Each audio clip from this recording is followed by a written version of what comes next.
Welcome to Ghostly Activities. I'm your guide, Jacob Rice, and on today's episode, I'll tell you about 10 things I've learned about ghost hunting. And first and foremost, I can't believe it's been over 16 years. 16 years ago, I started ghost hunting. That's a lot of time of pursuing barely audible whispers and shadowy figures and blinking lights on gizmos. I've sunk thousands of dollars into gadgets and travel in pursuit of dead people. And in retrospect, I do things differently. So, with that said, here's 10 things I've learned about ghost hunting, and I hope you find them useful. If not, well, you can roast me in the comments. I've got a thick skin and IP banning functionality. So number one, first things first, it's a hobby. So many of us, me included, and when I say us, I'm talking ghost hunters, we become obsessed with paranormal investigations. When we plan our lives around the next hunt, getting the next gadget, taking your next trip to Waverly or whatever big ghosty location you're looking at. And this stuff costs a lot of money. And at some point, you have to decide if the investment is worth it. Personally, I've dropped tens of thousands of dollars on travel, custom investigations, and gadgets.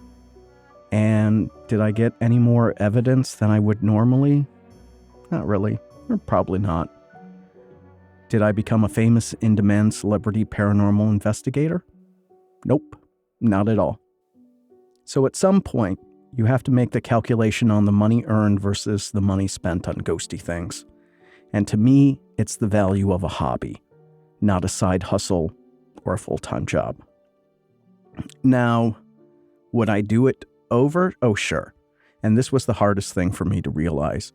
Ghost hunting, while it's aspirational, for people that watch the shows and see Amy Bruni and Jason Hawes and Zach Bagans going across the country to all these fabulous haunts, well, ghost hunting doesn't pay the bills unless you own your own tour company, you're a star on a show, and it really doesn't pay that much, or you sell books on the subject. And, if you do own the business or you're a tour guide, it's not high paying whatsoever. So if I had to do it over again, I wouldn't spend so much on it. Really, if you can't pay the rent or mortgage by doing it, you probably should invest your time in other places. Now, my gadget addiction, which I fess up, I've got one. That's my personal paranormal demon. But I have cut back, even though I did buy the little belly thing that came up from Ghost Stop recently. I just couldn't help myself. By the way, I'll have a review of that. It's trash.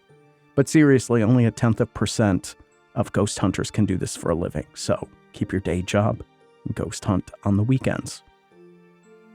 So next up, number 2, if you will, most gadgets are utter bullshit.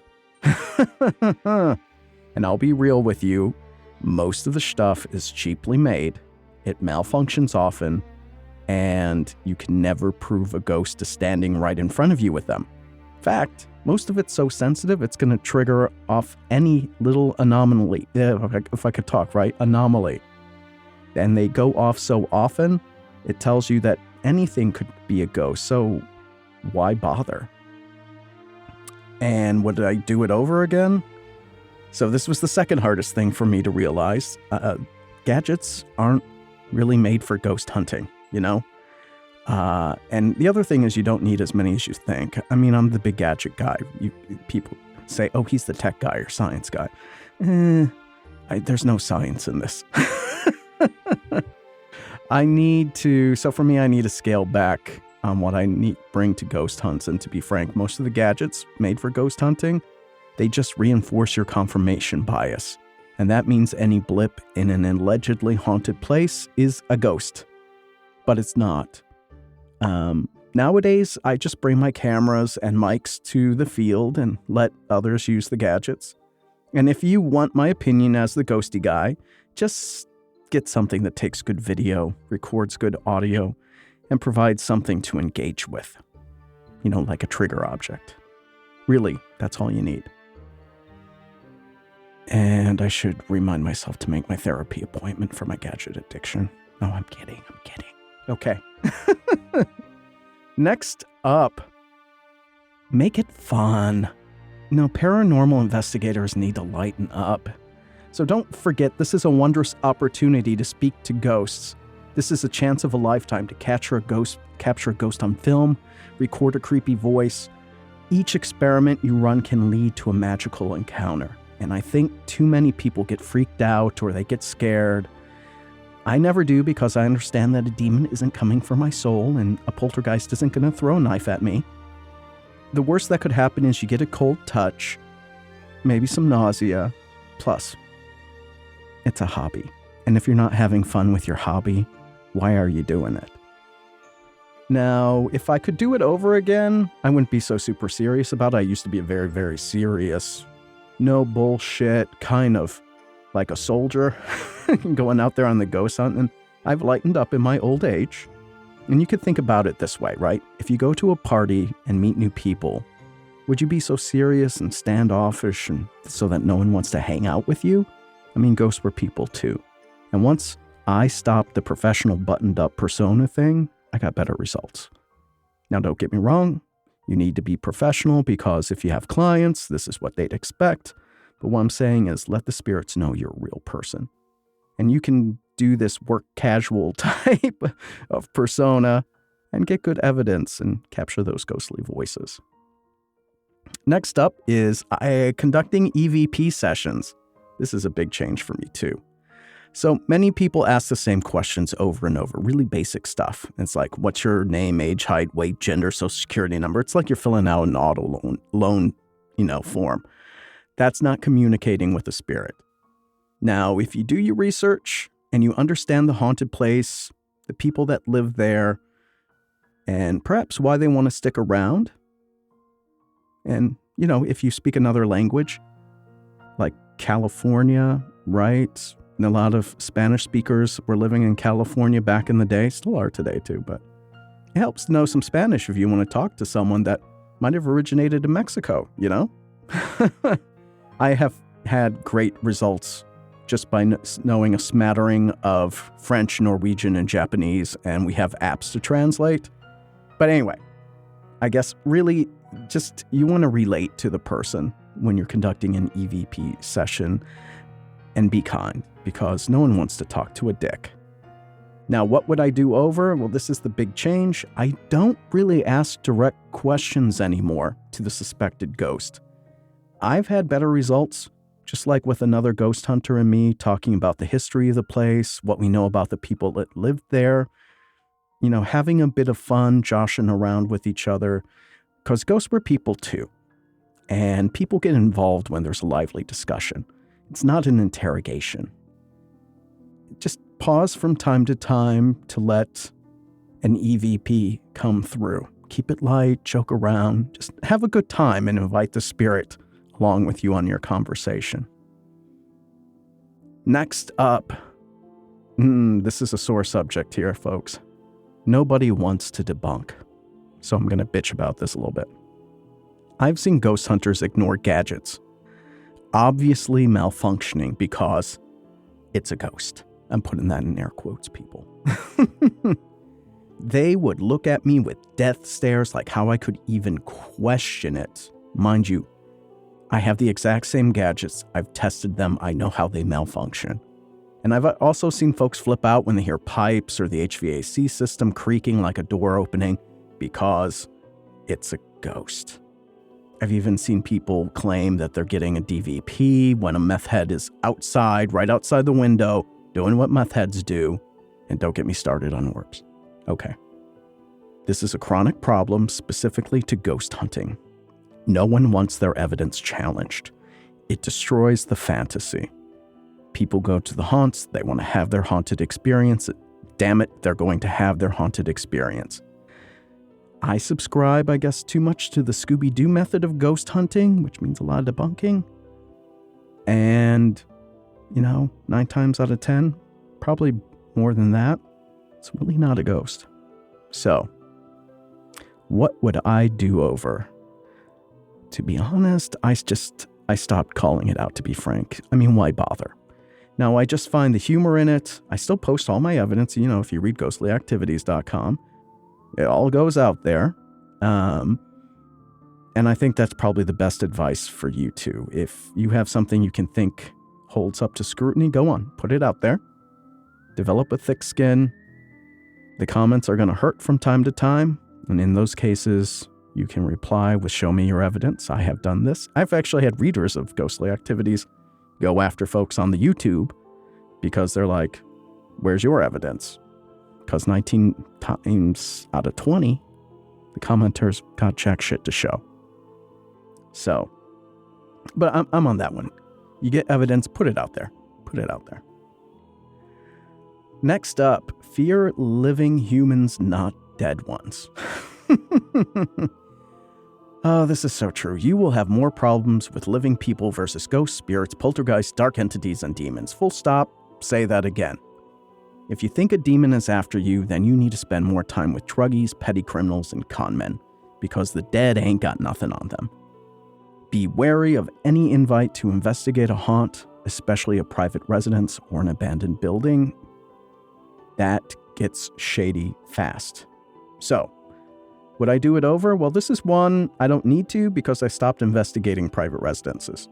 I haven't done it in a long time. I've got a separate, you know what? I could do a separate episode on why I stopped private residence investigations. So, next up, another subject I like to hack on a little bit. Reality ghost hunting shows are not reality. And I think we already knew this, eh? So these shows, they're constructed entertainment, which means they have to deliver jump scare spookiness, some thrilling encounters with the unknown. Plus the editing slices out pretty much 90% of everything that happened at the ghost hunt. You only get to see the best bits over like a 72-hour period. And I'll fess up, I got into ghost hunting because I liked watching the show. So way back in 2007 to 2009 with my BFF Celine. And there's nothing wrong with starting a hobby because you watch a show. I mean, I got really motivated to do baking. Yes, I bake. By watching like the Halloween baking championship or challenge. I can't remember what it is. Watching that, I'm like, damn, I want to whip up a cake. Mind you, I'm not going to try to do it as advanced as that. But anyway, just keep in mind that it's on TV for a reason. Some liberties are taken. So would I do it over again? Not much to do over on this part. I probably wouldn't believe every place is haunted or put much faith in what I see on TV, especially for these shows. I think that's pretty much common sense. And I really love paranormal TV. And it's one reason I became a documentarian, right? If you read Ghostly Activities, I put my little documentaries out there and everything. But when you know how to produce them and you're watching the shows, like you know when something is set up. You know how the edit was used to shape things. When I watch them now, I just look for physical evidence and any new gadgets. Like I said, I'm a gadget addict. But, you know, the gadgets are bullshit. And for the most part, ghost hunting is the ghost hunting you see on the shows. I would say for the most part, it's real ghost hunting. And then the editor gets the footage and, well, then production happens. Here's another one I had to learn the hard way. And this is one I really want you to take to heart. And that is vet the people for your team or vet the team you want to join. And you have to be wary about whom you're going to let on your team and take to ghost hunts, especially if you don't know them well. I only let friends join me now. No coworkers, no acquaintances. I have to know you well. And it's not that I'm thinking these strangers are going to roll me or anything like that. It's just, for one thing, I want to be comfortable when I'm doing the ghost hunting, taking care of the paranormal business. And you never really know what you're going to get with a person if you don't know them. Like, are they scared of their own shadow? You got to vet. You got to bring, if you do want to bring someone, you have to take them on some dry runs. And I think you really have to do some extensive training. Now, as for joining a team, and I'm going to be very adamant about this one, look first at how many members they have. If it's more than 6, that's a lot of people. Their ghost hunting adventures are going to be more like paranormal tourism. Like if you go on one of those ghost walks, or you want to do one of those touristy, ghost hunting expedition tour type things. Because you can't really investigate with 20 people running around. And if there's that many people, there's a lot of contamination. I mean, I wouldn't call it a serious ghost hunt. So, would I do it over again? I have fallen victim to this one, folks. So, I pay attention to my BS meter. If you're going to join a team, especially if they're going to charge dues, if you have to pay to be a member, then that's a professional outfit, okay? And that means whoever's managing it needs to give an accounting of where the money goes. It should be a nonprofit, so all the money that's collected should go directly back into the team. And there should be a paper trail of that. Another thing is, if you're paying, then you know what? Everyone should pull their resources to buy gear. If there's trips, it should be the money that was given for it. Subsidizes the cost at least for everyone. Blah, blah, blah. I can go on and on about it. And the other thing is, if there's merch and you have to buy your own merch, that's a dead giveaway. It's a fucking scam. There's my language. So, if management cannot give you that accounting, just go. You're getting scammed. I guess there's not much more to say about it. All right. Next up. There's nothing wrong with solo investigations. Now, the caveat to that is you'd want it to be a public place like a museum or a business or something. I wouldn't say private residences and solo investigations are a good idea. There's some drawbacks to it, and that deals with you have to plan out your investigation in greater detail. You have to stick to a schedule because you got to go around to the different haunts, right? But it's just as rewarding. Evidence is evidence. What's nice is you don't have to worry so much about contamination from untrained investigators or 20 people running around the place. But the big thing is you have to do everything yourself, which means you need some discipline and you need to review all your evidence because no one else is going to do it for you. Okay. And if I would do it over again, this is something I would have gone back to sooner in my ghost hunting career. I started off as a solo ghost hunter. I extended the invite to my BFF after we did a marathon watching a binging of Ghost Hunters. This is like back in 2007. And we were the Ghostly Activities duo for the longest time until I moved to the West Coast for a job with my other half. This was perfect for us, having just the two of us. I was Scully, she was Mulder. We had a lot of fun, got great evidence, and I would go back to that. My next bit, this might take a little more explaining, is to start a ghost club versus a ghost hunting team. And clubs are much more fun. For one thing, clubs have far less pressure. There's no fees. It's just a group of friends getting together to talk about the shows, look into some gear. You could still ghost hunt and everything, but I would say you don't have any pressure to get into never investigated locations. You don't have to have the latest gadgets. The whole money management part of it's not there because there are no requirements to be in a club other than you're like an enthusiast. You're a fan. You really like paranormal stuff. You don't have to be the biggest dick in the paranormal world. So sit back, talk shit, eat chips, and plan nothing more than a casual trip to a ghost conference, as I like to say. There are no applications involved, no vetting because the club members are your friends. And I really think this is the ideal situation, and it is for me. So would I do it over again? Because I did have a formal Ghostly Activities team, and I was a member of a big team out here in the Pacific Northwest. And I got to tell you, there's nothing to do over now. It's when I talk about Ghostly Activities now, this is what I'm doing. I just have folks that like to do spooky things, go to paranormal events. We just chill, hang out, read ghost stories, make paranormal podcasts, right? Watch the shows, call out bullshit when we see it. And the one thing, though, is since I'm more on the documentarian tip now, I still go out. I still film stuff. I really like filming weird stuff. I mean, let's be real. The paranormal is pretty weird. It's just, I put my money into my 401k now, So with a club, the financial burden, I think, is a bit different. And One of the other things, this is perfectly fine, my one last thing is your interest will change in the paranormal over time, and there's absolutely nothing wrong with it. For me, I've gone from serious ghost hunter to an enthusiast now. And my interest in cryptozoology, monsters, has really increased. Now, ghosts, you could say, fall under monsters. But I'm looking to explore that a bit more now. For one thing, what I like about it is it's a different type of evidence, because with cryptozoology or monster hunting, there's a lot more physical evidence, I would say. Because if the creatures are real, there's DNA. So I'm going to start doing monster hunting a bit more. And I might make a club for it. I might be solo monster hunter too. I've got another website, ghostandmonsters.com, that covers a lot of that stuff. But like I said, I'm not going to give up documenting ghostly activity because I love a paranormal production. And I know how to make them. So why not? If you can make the show you want to watch, do it. And I think I'm going to do that. All right, kids. Thanks for tuning in. I promise this time now, work has slowed down.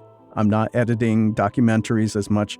I can get back to the podcasting thing and working more on my blog, which is my first love, blogging and podcasting. So thank you for tuning in. I will have more for you soon. I will probably do that advice for the solo ghost hunter episode next. And with that, have a lovely evening.